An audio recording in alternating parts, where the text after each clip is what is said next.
भगवते वासुदेवाय। ओम नमो भगवते वासुदेवाय। ओम नमो भगवते वासुदेवाय। नारायणं नमस्कृत्यं नरं चैव नरोत्तमं देवी सरस्वती व्यासं ततो जयमुदीरयेत्। नष्टप्रायेषु भद्रेषु नित्यं भागवत सेवया Bhagavatim Uttama Shloke Bhaktirbhavati Naishtaki. So it is said that every day if you read Śrīmad-Bhāgavatam, then Śrīmad-Bhāgavatam will destroy all inauspicious things from our life. Nashta prayeshu abhadreshu nityam bhagavata sevaya. So we should all read one shloka of Śrīmad-Bhāgavatam every single day. Śrīmad-Bhāgavatam, as we discussed, is none other than Krishna himself. After departure of Lord Krishna from this planet to his home back to Golok Vrindavan Dham, Śrīmad-Bhāgavatam has arisen. Śrīmad-Bhāgavatam is none other than Krishna himself, and there are pastimes of wonderful devotees of Lord Krishna. And in this chapter, we are learning about one of the great devotees of Lord. His name is Kardama Muni and his wife Devhuti. Devhuti or Kardama Muni, inki katha hai. So Kardama Muni, he got married to Devhuti, and Devhuti is the daughter of King Swayambhu Manu, who was the emperor of the whole universe. Now Devhuti had very good qualities, and in this shlokas, some of the qualities of Devhuti are mentioned here. So here is the shloka, what we can learn from the shloka. Devhuti was the wife of Kardama Muni, and how a wife served the husband. Those are the qualities mentioned here. So shloka is here.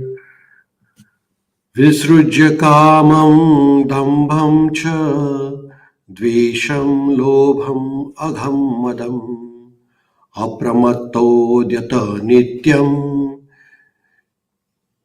tejiyamsham atoshayad. Translation: working sanely and diligently, she pleased her powerful husband, giving up all lust, pride, envy, greed, sinful activities, and vanity. So here are some of the qualities of Devhuti, how she served her husband. So she served very sanely, wisely, and very diligently. And at the same time, she gave up all her lust, pride, envy, greed, sinful activities, and vanity. So in this way, Devhuti served her husband. So in the purport, Srila Prabhupada is explaining, here are some of the qualities of a great husband's great wife. Kardama Muni is great by spiritual qualification. Such a husband is called as Teji Amsam, most powerful. Although a wife may be equal to her husband in advancement in spiritual consciousness, she should not be very proud. Sometimes in a relationship, one is better than other, but we should not be proud of our achievements. Sometimes it happens that the wife comes from a very rich family, as did Devhuti, the daughter of Emperor Swayambhu Manu.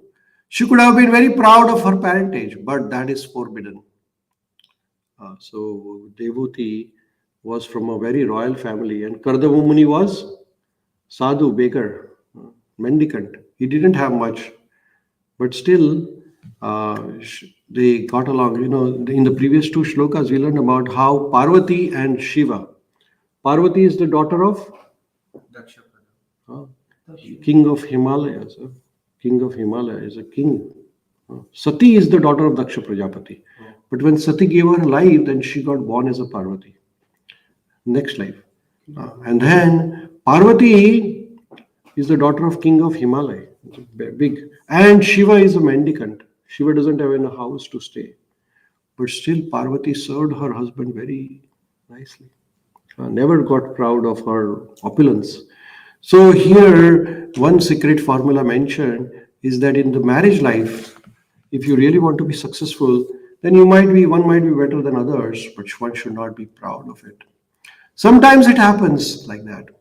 That wife comes from a rich family, as did the Devhuti, the daughter of Swayambhu Manu.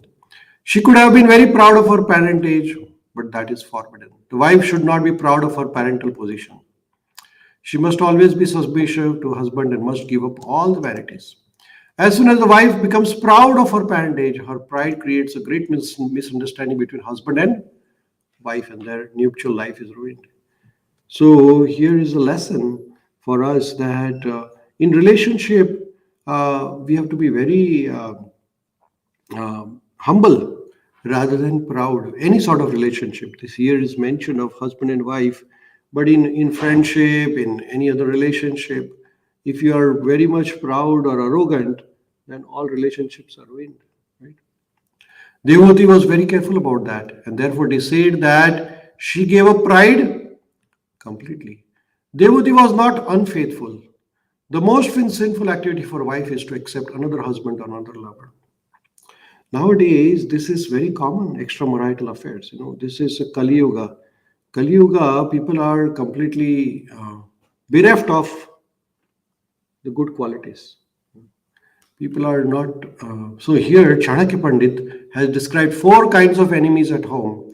If the father is in debt, he is considered to be an enemy. If the mother is selected another husband in the presence of grown-up children, she is considered to be enemy. The wife does not live well with her husband, but deals with her with very roughly, then she is enemy. And if the son is full, he is also enemy. So Chanakya Pandit, as you may know, great scholar, great politician.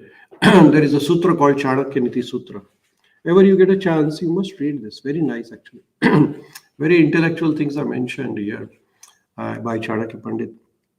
And here, one of the things Chanakya Pandit mentioned is that there are 4 enemies who can ruin your life. And the names are mentioned. And one of them is, if a son is a fool. If we are not intelligent, we can ruin the life of our parents. Is that right? So to be very careful, we are responsible for somebody else's life also. Right?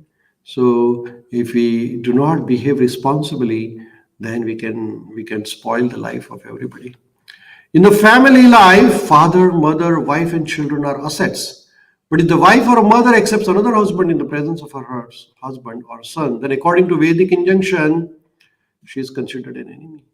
A chaste and faithful woman must not practice adultery. That is greatly sinful act. So we have to maintain our character. Character is very, very important. And that is what is mentioned here, that Devoti, even though she was from a big family, her character was also big. Right? Sometimes people come from a royal family, but the character is ruined, and that is not good. So here, Devhuti, she was a great wife of a great husband. Husband was not ordinary. He was also great spiritualist. Kardama Muni did tapasya for 10,000 years and pleased Lord Vishnu. He saw him face to face. So Kardama Muni was no ordinary and Devhuti was no ordinary as well. So this is a perfect combination. Kardama Muni did tapasya and he pleased Lord Vishnu because he asked, give me a wife who can help me in my bhakti. You see, that is a very important part of Kardama Muni. He didn't just got married like that. He didn't want to get married just because he wanted to produce some children. He wanted to marry so that the wife and the children can help him to elevate in the spiritual consciousness. So the Kardama Muni's son is Kapila Deva. Kapila Deva is incarnation of Lord Krishna. And Kapila Deva gave the Sankhya Yoga. So here we can see that when the union of husband and wife is in divine consciousness, the product is also divine. So Kardama Muni didn't want to produce children like cats and dogs. He wanted to produce the children who can carry forward the message of Śrīmad-Bhāgavatam. So that is why Kardama Muni prayed to Lord Vishnu that, Lord Vishnu, please bless me so that when I get married, my wife can help me in my bhakti. And then with the blessing of Lord Vishnu, Devhuti got married to Kardama Muni. A very beautiful story of this in the Śrīmad-Bhāgavatam.